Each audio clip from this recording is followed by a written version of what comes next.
Welcome to This Explainer. Today, we're unpacking a geopolitical earthquake that literally reshaped the modern world, the 2026 Strait of Hormuz crisis. Think of the global economy like a living, breathing human body. Now imagine a major, vital artery, one that pumps lifeblood to every single organ. If that artery gets blocked, the entire body chokes, right? Well, in early 2026, the Strait of Hormuz became exactly that. It was a blocked artery that choked the global economy in ways we're honestly still trying to fully grasp. Okay, let's dive into this. We're going to trace the domino effect of this whole crisis. We'll start with the initial spark, move into the dual naval blockade, check out the massive energy and fertilizer shocks, and finally, look at the international military response.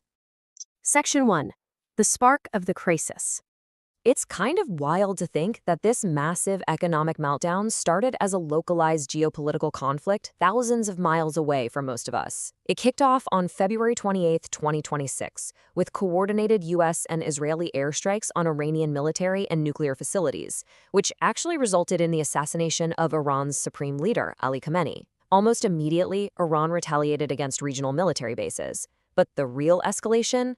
That happened on March 4th, when Iran announced they were closing the Strait of Hormuz to hostile shipping. From there, it was just a rapid tit-for-tat, ending with the U.S. blockading Iranian ports by mid-April.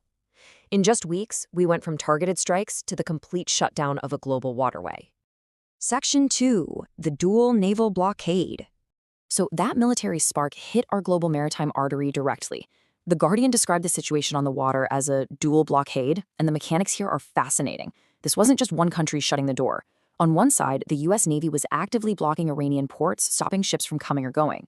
But at the exact same time, Iran was blocking the entire Gulf to any commercial shipping linked to the U.S., Israel, or their allies. The strait wasn't just dangerous, it was literally being choked from both sides at once. Commercial transit just completely stopped. Now, what's really interesting is how Iran shifted their strategy here. Instead of just using the closure as a temporary military flex, they tried to permanently alter the waterway's status. They set up something called the Persian Gulf Strait Authority, which was this brand new body designed to regulate vessels and basically exercise outright sovereignty. They even slapped a toll system on it, charging over $1 million per ship just to pass through. It was a massive pivot from a quick disruption to long-term strategic management.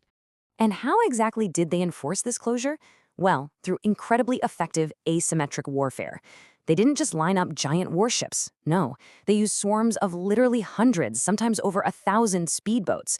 They deployed anti-ship missiles, drones, hidden sea mines, and even used sophisticated GPS jamming to blind ships' navigation systems.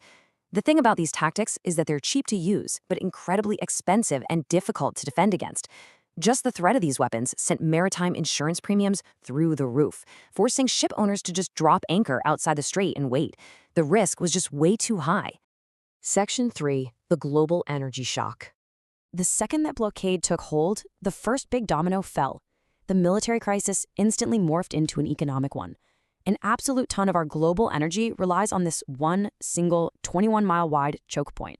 To put it in perspective, before the war, 25% of the world's liquefied natural gas, or LNG, and 20% of all seaborne oil flowed right through the Strait of Hormuz. When the traffic stopped, a massive chunk of the world's energy supply just vanished overnight. So, the crucial point is this number, $126. That was the staggering peak price for a single barrel of Brent crude oil right after the closure. The oil markets went into absolute panic mode. We are talking about the largest disruption to world energy supplies since the energy crisis of the 1970s. The economic shockwaves hit instantly, jacking up inflation and rippling through every major economy on the planet. Section 4. The fertilizer bottleneck. But hey, the fallout wasn't just about paying more at the pump. It hit your grocery aisle too. The Persian Gulf is an energy hub, sure, but it's also a massive agricultural hub. Up to 30% of all internationally traded fertilizers, especially vital stuff like urea and ammonia, usually transit through the Strait of Hormuz. When the waterway closed, that critical supply was completely trapped. Let's see how this builds step by step, using research from the Kiel Institute. It's a pretty terrifying cascade. Step 1 is the energy disruption we just covered. Cheap Gulf natural gas stops flowing. That triggers Step 2, the chemical bottleneck. See, natural gas is the main ingredient for nitrogen fertilizers, so without it, chemical plants just have to shut down. And that leads to Step 3, food price transmission.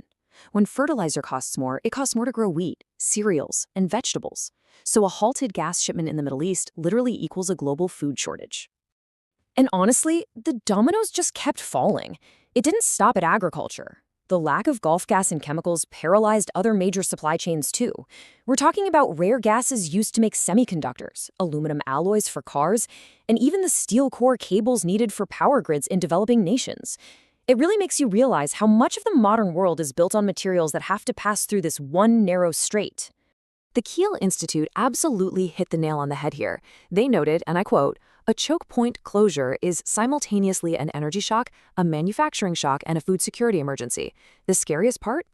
Unlike oil, where countries have strategic reserves they can tap into, the global fertilizer sector has zero internationally coordinated reserves. That made this disruption incredibly hard to manage, leaving the poorest and most energy-dependent nations extremely vulnerable." Section 5. The International Military Response. And this brilliantly illustrates just how messy the scramble to unblock that artery really was. With the global economy crippled, you had all these different nations running parallel, and sometimes conflicting rescue operations.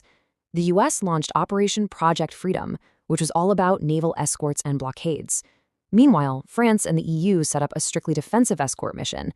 India sent warships, but only to protect their own national ships. Even Ukraine stepped in to share the strategic expertise they'd picked up in the Black Sea. There was absolutely no unified global game plan.